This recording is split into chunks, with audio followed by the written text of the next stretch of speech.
And we are live. Hey guys, this is Ruben from Dub's podcast Connection Loop, and I'm here with Ira Bowman.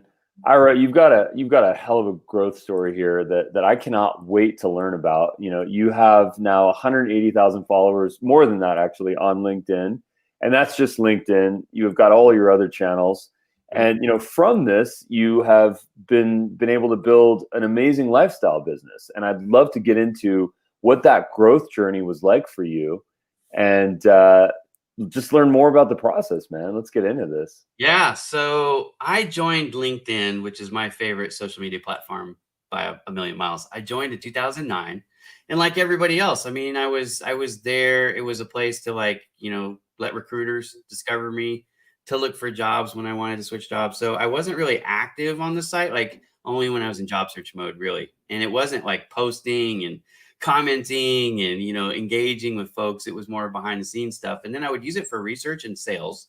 I would go, okay, let me learn a little bit more about, a potential client and try to do some homework that way. So that's what it was.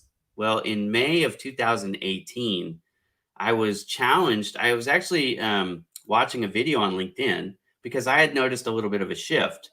I hadn't changed what I was doing, but I did notice a shift that more people were making posts and stuff. So one of my best friends now, who I didn't really know, but I was connected to at the time, his name's Mike O'Connor. He runs a company called serviceprofessionalsnetwork.com. He put a video. He said, look, if you're smart, you'll call me. And he puts his cell phone number in his profile for everybody to see. And I'm like, who does that, right? That's crazy. Like anybody can just call you and spam you, but he said to call him if you're smart. And I'm not actually that smart, but I like to think I'm not stupid. So I'm like, okay, the dude's doing something. I mean, he had 37,000 followers, I think, at that point, and I had 1,500 connections. So I'm like, he's doing something that I'm not doing. So let me call him and talk to him. And he asked me very, very straightforward on that phone call. He's like, Ira, you've been on LinkedIn since 2009. You have 1,500 connections. I've been on LinkedIn since 2014. I have, maxed out and I'm at 37,000 followers. Why? You're not any less interesting than me, or, I don't think you're, not as intelligent as me. So what's the thing? And I went into this diatribe, and I think this is the old school thinking that a lot of us still have. So that's why I'm being painstaking about this point. I was like, look, at the time I lived in San Francisco and I was in printer sales. So if you didn't live in the San Francisco Bay Area, in my geographical territory, and if you didn't use the type of printers that I sold, which were niche, because I wasn't selling like traditional office copiers, I was selling the large format devices that make the modern day blueprints for construction plans and things like that, right? So if you didn't need those and you weren't in my territory, I couldn't figure out a reason to connect with you. Like, why would I connect with you? If you're in, New York City or Chicago or, London or Toronto or any of these places around the world, I was basically ignoring you, even if you were sending a connection request to me. So you were kind of focused on a fully niche audience, right? Not thinking about something larger. Got it. I was thinking about my little bubble. But here's the thing that Mike explained to me that changed my life, and I want to explain it to everybody else.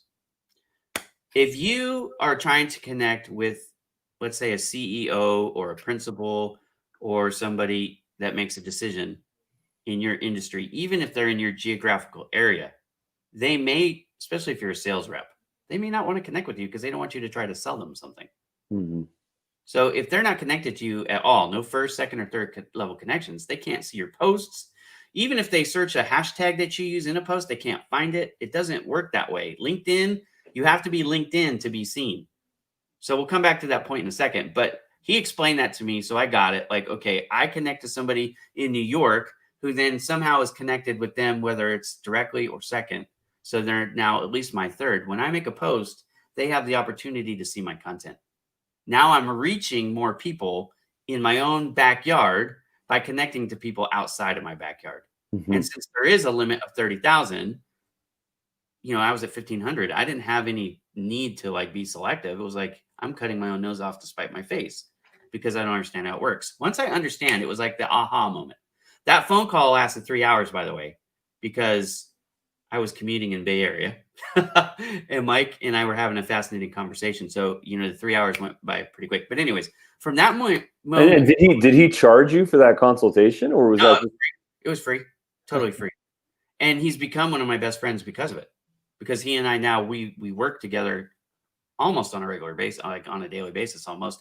We actually have a show that we call Speed Networking with Mike and Ira. It's every Tuesday at 3 p.m. Pacific, 6 p.m. Eastern that we do on a weekly basis, where we invite people to come and speed network 5-minute rounds where you meet more people. We can talk about that later too if you want. But Nice. so from that point forward, it's May 2018 at that point. I have 1,520 connections and really only 1,400 followers, because 120 people that were connected to me thought I'm so boring, I'm not going to follow Ira, which I don't understand, but whatever. So I created this little hashtag called Project Help You Grow. And the point of the project, and it was just supposed to be like a temporary thing, was to help people connect on LinkedIn. Let's say you send a connection request to everybody you know, and now you don't know, you want to keep growing, but you don't know who to reach out to. And you can get in trouble by reaching out to people you don't know blindly, because they can report you, and then you get, in trouble, because you're not supposed to do that. That's against their rules. So what I did is I said, let me create this project. I was growing basically by 100 people per year. And I thought, wouldn't it be cool if I could accelerate that growth and get 100 people in like a couple weeks? And that was my goal with Project Help You Grow. So I created this hashtag, put it in a post, and said, hey, if you're willing to volunteer to connect blindly to 100 people that you don't know, we can all grow by 100 people in a short amount of time. Well, just in that first post, that post went viral. Okay. Just in that first post, because it was so new. In 2018, people weren't doing that. You see that post every day on LinkedIn now. But back in 2018, that was like you never saw that. It was taboo. So I created the post. In the first 24 hours, I had 200,000 views on the post. I had grown by 400 people, and I didn't even get the list created because it was so popular. Everybody was growing like a weed. So what I did instead is I created a group, and I called it Project Help You Grow the Group. And it still exists to this day, by the way. On LinkedIn, you can join it. There's 4,300 people, I think, in the group now. The group was just designed to help people grow, get to meet people, learn how to get better engagement, because that's the trick to all this. If you're asking me how to grow, the trick is engaging. I don't care what platform you're on, YouTube, Facebook, Twitter, Instagram, Pinterest, wherever you're at, serviceprofessionalsnetwork.com even. Any website you go to, if you engage in the posts, in the comment section of the post, you're going to grow, because people are going to get to know you. And that's the whole point. Be social on social media. Well, fast forward 2018, just by making posts on a regular basis and then engaging with people in the comment section. So every time you would comment or anybody would comment on my post, I would respond. I was being social. I went from 1,500 people to 25,000 people. So I grew by 23,000 folks in the span of 7 months. Well, then in 2019, it was almost like I was on steroids, or whatever accelerant you want to use in the analogy, because I grew by 100,000 people. So at the end of 2019, I was at 130,000 followers. And now fast forward to, it's August 2020, and I'm at 182,000, whatever. So I haven't done anything different. Like I haven't signed up for any fake accounts. I haven't signed up for any automation tools. I haven't paid for any advertisement, or I don't have any virtual assistants or anything like that. I'm just utilizing my smartphone in my free time and responding to comments. And then I make a point to post once or twice a day on LinkedIn in my personal account. So I'm just being social. And you try to help other people, accomplish their goals, which has been a big thing for me. Project Help You Grow has always been about helping others. First, it was about growth, and now it's really become about job seekers, helping job seekers. And that's what the website is. If you go to projecthelpyougrow.com, it's connecting. It's a free service. It's 100% philanthropy. So it's job seekers who need a job connecting with recruiters and employers who have job openings to fill. I don't charge employers for anything. I don't charge recruiters for anything. I don't have any ads on the site. I don't have any pop-ups or emails or none of that stuff. It's just 100% free. But that has helped because it shows people like I'm not just a selfish person. So I think that's the other part. And I just had my own live on LinkedIn with Ron Higgs. And the whole point of that show was to introduce Ron Higgs to the world. And, people go, well, does Ron pay you for that? Like, no, that would defeat the purpose. It's just it's somebody that I like. I've got to know him through social media and I like him. And I know he's looking for a job, happens to be a Navy veteran. And I wanted to, give him a little bit of a boost. So I offered to put him up in front of my network. It's the right thing to do. I mean, we appreciate his service, and it's the least we can do. Right. That's awesome. So here's a couple of questions for you. First of all, I just wanted to congratulate you on your growth. I'm intrigued. I think that showing that you have the ability to grow organically speaks scores to prospective clients for your agency. If there's this mantra, I think, in marketing where before you start to go to the paid realm, you gotta knock out organic. You gotta figure out through SEO and through LinkedIn and through engagement how you can actually grow organically. Because if you jump straight to paid because you want to just turn that dial up and just put some fuel on the flames and just ignite the business, there's serious repercussions, I think. Yeah, and I'd love to talk about that for a second because I get that. I get that question. Like people go, I would love to have 1 million followers. They might have 500 or 1,000 or something. They just, I said, look, there is a learning curve that happens that you need to go through because I could not have managed successfully my network 2 years ago. There was a process where I had to learn. And look, I've made some mistakes. We all do along the journey. There's a little bit of arrogance that comes in if you're just a normal human being. How much time do you devote to it? Like, are you sleeping? Because there for a while, I'm going to be quite honest, I was sleeping 2 hours a day for about 6 months straight because I was building this thing up and I still had a job. I still had a 9-to-5 job that I was responsible for, and I had commute time. And we haven't talked about this. I have a large family. I have 8 children. Okay, so I've been married for 20 years. My wife and I have 8 children. In fact, I just dropped off the second child for college yesterday. So it's an emotional time in our house right now. But anyways, there's a lot of other stuff going on is the point in life. And so if you don't learn organically how to handle that following, you can pay for instant followers if you want, but you won't know what to do with them and you're going to crash and burn.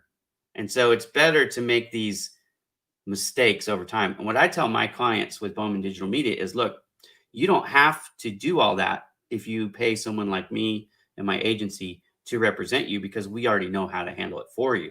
So now we can accelerate your fire quickly if you need it. And you won't get burned because you don't know what you're doing. Right. And that's the biggest concern.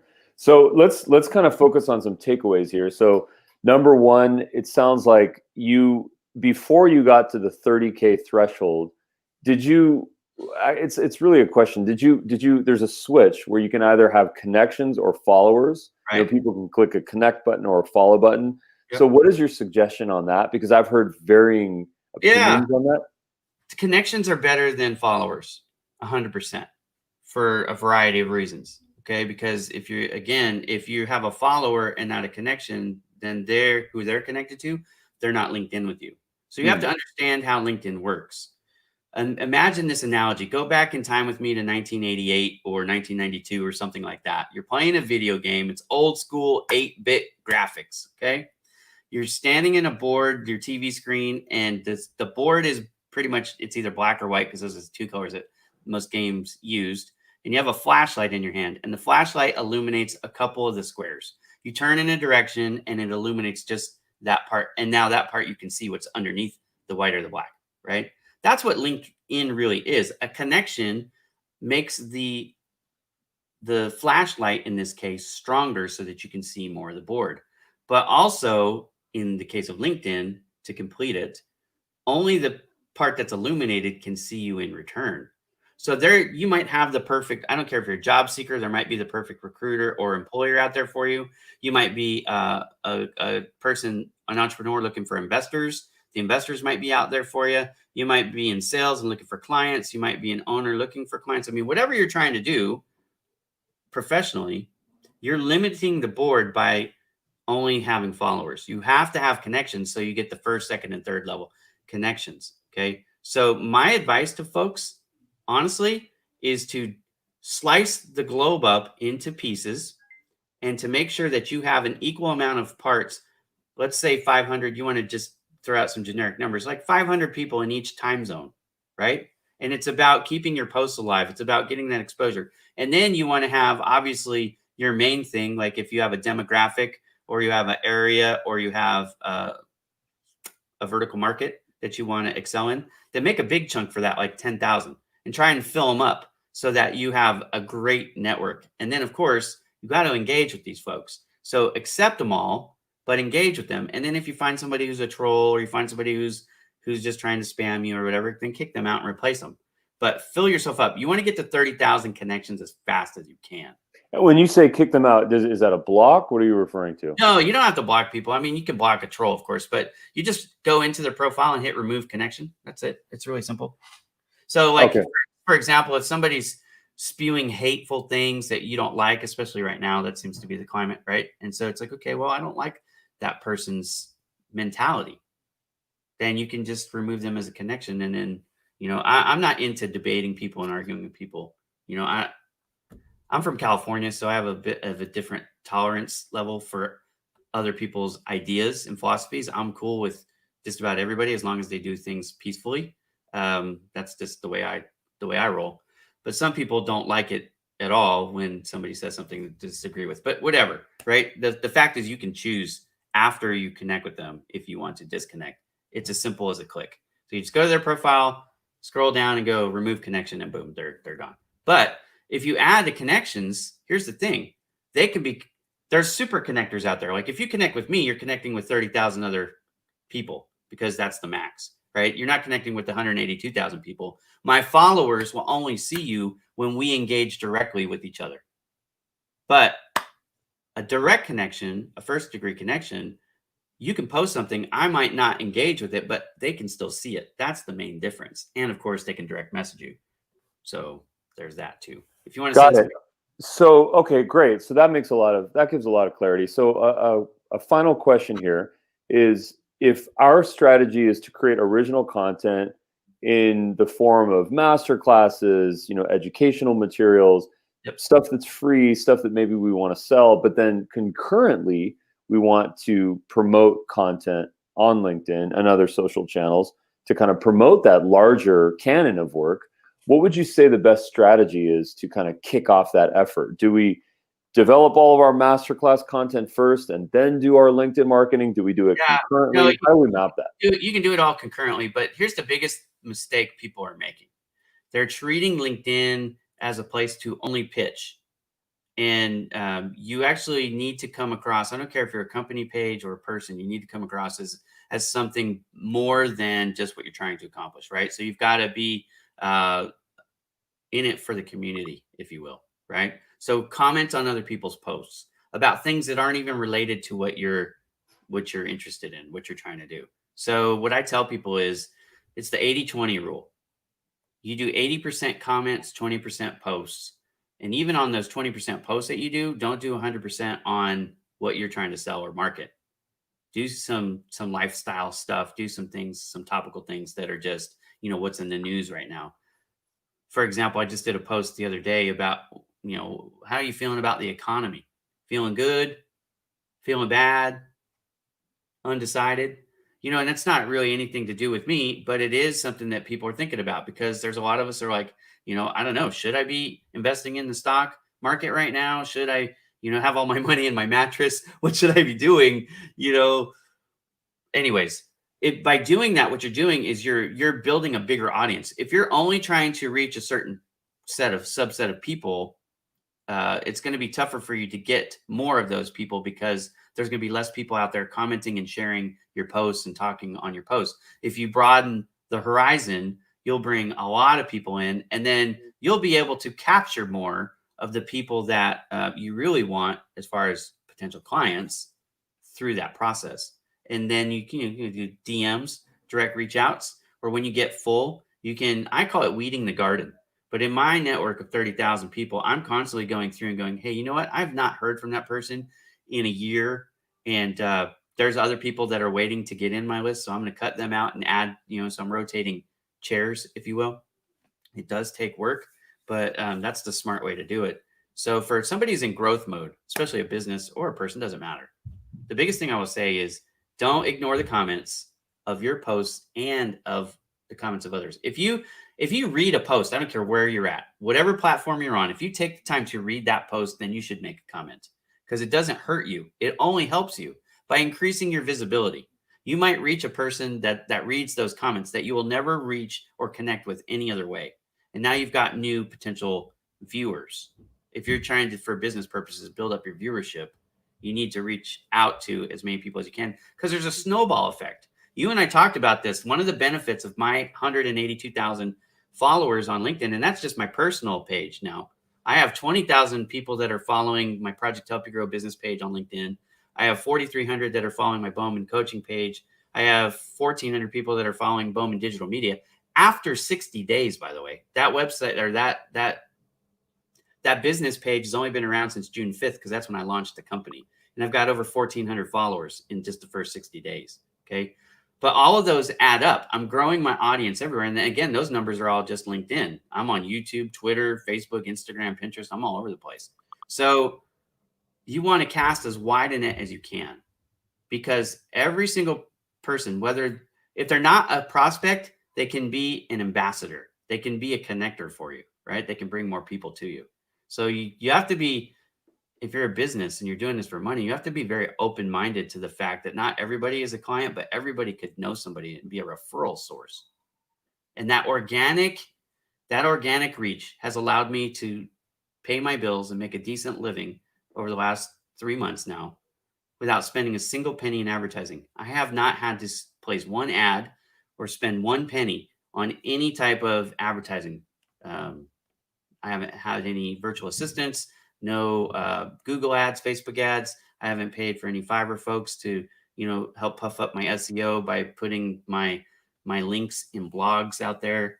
Nothing. It's been amazing, the growth, and it's all been organic. It's just been like my network growth on LinkedIn. So if you guys are doing what I'm telling you to do, be a real person, talk about more than just what your main thing is, be open to connect with everybody, engage with people in the comments, you will grow like a weed and you can thank me later.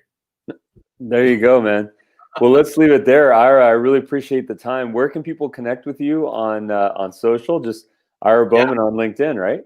Yeah, so I have a website. It's irabowman.com. That's easy because it's just my name, .com. Bowman Digital Media is my business website. Project Help You Grow is my personal site. You can find me on LinkedIn. On LinkedIn, I allow everybody in the world to send me a direct message. You do not have to be connected to me because I'm at 30,000. I was given that option. So I elected to do that. So you can find me just about anywhere. If you Google Ira Bowman, I promise you you'll find me. Now, interesting fun fact. There is a famous basketball player by the name of Ira Bowman. That's not me. You'll be able to tell by the picture though, because he's black and I'm white. So, there's that. So, and he's like 6'7" or something, and I'm 5'8". So it's easy to tell. But because I've done all this growth, this is another interesting thing. For free, again, I haven't spent any money. My SEO is organically been successful. So I'm actually on the first page of Google, even though I'm fighting with the guy. I'm competing against somebody who's a famous athlete who's now a coach who gets free national press all the time. How do I get that press is because I've grown my LinkedIn and I've grown my website and I've grown my social media presence. So if you're trying to become first place on Google, if you Google Ira Bowman right now, you're going to find me at spot number 4 or 5. It's going to be my LinkedIn profile. The reason why that is because I have 182,000+ followers. As it continues to grow, I will eventually supplant him for the number 1 spot. Now, this has just been in 2 years. Again, no money spent. So organic SEO growth by building my social media, which is another reason why all of you need to be more open-minded in connecting with people you don't know. Because as you get more connections, as your followers build, then the Google bots are going to see that and they're going to start moving you up the chain, right? And what you really want is profile views, because the profile views is what it's measuring. But anyways, I know I've gone over the time. So there you have it, man. That's awesome, Ira. I really appreciate the time. This was extremely insightful, man. I think people are really going to benefit from this. Yeah. And follow me on LinkedIn. I'll follow you back. I still follow everybody back. So I have 182,000 followers, but I actually follow 185,000 people right now. I still follow more than follow me, which is really cool. So I believe in win-win networking. If you engage with me, I will engage with you back. I'm not a selfish guy. Nice, man. Thank you so much, Ira. Thank you.